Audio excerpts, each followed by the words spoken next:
of my story begins with a simple fact that after 15 years of doing youth ministry, I got pretty dissatisfied with just some holes that I saw in youth ministry.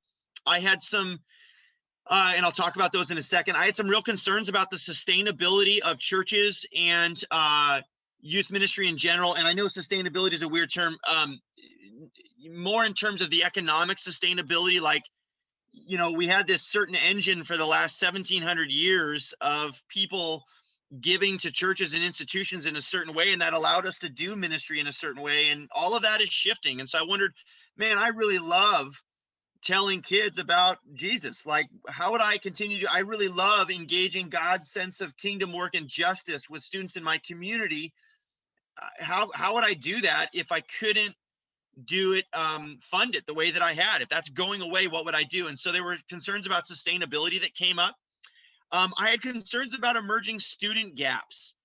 I kept seeing in my students, we've probably, if you've got any reading in youth ministry, you probably know kind of this sense of like the idea of extended adolescence. Like, when is it that, teenagers become adults, and has that picture sort of lengthened? And I kept running into students that seemed to have these places in their life where they were scared and worried about entering into adulthood.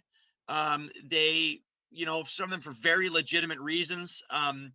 Some of them really struggled to do problem solving, like autonomously. Like, I noticed these things, and they were things that, I didn't necessarily struggle with, and I didn't know why that was, but I got concerned about those. And I saw high levels of like anxiety as kids got ready to transition out of their parents' home, whether it was college or a trade school or just the local junior college or just getting a job. They just felt overwhelmed. And I was like, why don't our ministries get them ready for that?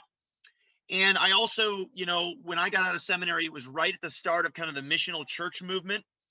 And I was really steeped in that theology at my particular seminary. And so I was constantly trying to figure out, what does it mean as a minister that I'm also called out into the community beyond the walls of my church?